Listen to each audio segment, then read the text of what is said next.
Hey, what is up guys? Welcome back to yet another Destiny 2 Forsaken video, and today we're going to be reviewing another curated God Roll raid weapon.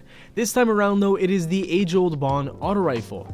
Now this weapon is one that has very much surprised me in a positive way, I would say. When I first cleared the raid for the very first time, I got so many of these curated weapons that it never really got too much playtime, especially this one. Now it's been sitting in my inventory collecting dust while all the other weapons were actually getting some usage, and they were actually even getting infused. Now a few days ago though, I noticed it again and decided to give it a spin, and to my surprise, I really enjoyed it. Now let's take a look at the perks here and the stats so we can understand what makes this thing click for me and why it feels so good to use. So the curated roll drops with a 10 range masterwork. This is one of the only things that I actually hate about the weapon.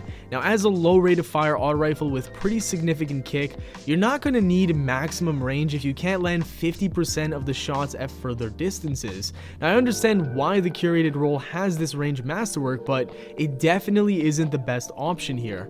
Instead of it being completely maxed out, I would have loved to see a masterwork maybe for stability, as it's heavily lacking in this specific area. Now it's got an RPM of 360 and 32 in the magazine.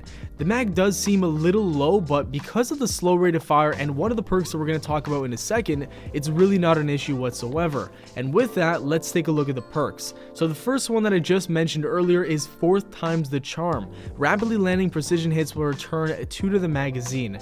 Now this perk is epic on this weapon, and it feels like it was born for this gun specifically.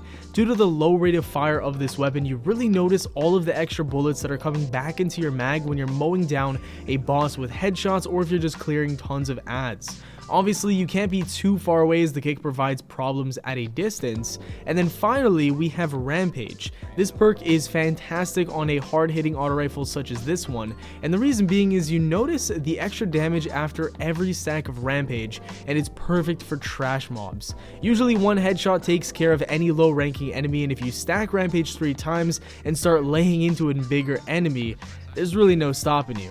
The heavy rounds with Rampage is a blessing, and at the same time you're getting those bullets back into the mag with 4th times the charm. Now I'm afraid to say this, but it feels almost identical to a slow firing light machine gun from Destiny 1.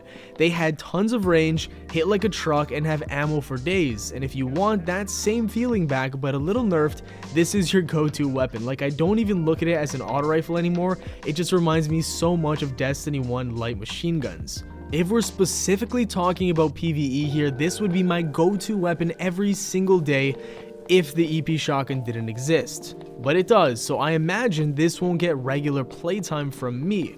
At the same time though, if there's an activity that has a void burn and my exotic slot is filled somewhere else, this would have to be the best weapon in the secondary slot for me specifically. The one thing I need to change other than my fixed masterwork is the mod. I currently don't have any counterbalance mods on my account, but this thing could greatly benefit from one of those slapped onto it. While recording this footage, I use the targeting adjuster, which increases the aim assist, and even though this isn't a bad second option, I think counterbalance is definitely the way to go. Now, if you're trying to hunt this weapon down yourself, a role that I could personally recommend is Kill Clip, Outlaw, maybe a Masterwork of Stability, and a Counterbalance mod. That, in my opinion, would be another god roll that could just drill through ads of all kind in PvE.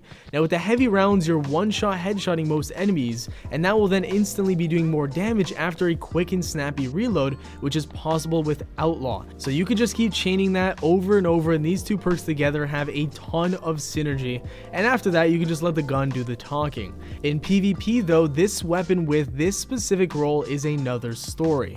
The exact same things that make this weapon awesome in PvE are its drawbacks against other Guardians. The kick is really brutal when trying to land headshots, especially at medium to long range, and it's just very viable up close, but again, the problem is that you can easily get rushed by a shotgunner or lose a gunfight to a sidearm. I appreciate the damage that this thing does, but it simply cannot compete unless you spec this thing out for only stability, as this is the weapon's weakest point. 4 times the charm Charm isn't really a perk that you're ever going to get to proc in PvP unless, you know, your target is not moving whatsoever and you control the kick just gracefully. That's really the only time you're going to get 4 times the charm to proc. Again, Rampage is one of those perks where it's tough to use in PvP on this specific weapon. You're going to kill somebody and then you'll probably be weak from that gunfight, and if you need to challenge somebody else, which you do because Rampage only lasts a certain portion of time, you're going to be weak challenging the next person, and likely Rampage won't save your life, and you know, it for sure will not do it 2 times in a row. All that being said though, I still went ahead and infused my first 600 power weapon drop into this weapon instead of the EP shotgun because I was sure I was going to enjoy it in PvE. It may not be the absolute best weapon in terms of DPS, but it's sure as hell different from the other archetypes out there, and it's extremely enjoyable with the right synergy between specific perks. If I had to wrap up this video and actually rate this weapon, I would honestly give it a solid 7.5 out of 10. That's honestly very good. You know, it's awesome, but the only drawback that I see from this weapon is PvP. If it was really good in PvP, this thing could easily get itself like an 8.5 or 9, and who knows, maybe with this stability procced out, you know, specific perks and counterbalance and masterwork, maybe with all that on stability, maybe this thing just happens to be a god. I don't know, but if that was the case, then I would give it a much higher review, but 7.5 out of 10 sounds fair for my liking. Thank you guys all so much for watching. If you enjoyed, a like rating is very much appreciated. Subscribe for more daily Destiny 2 Forsaken content. Have yourselves a great day, and I'll see you all later. Peace.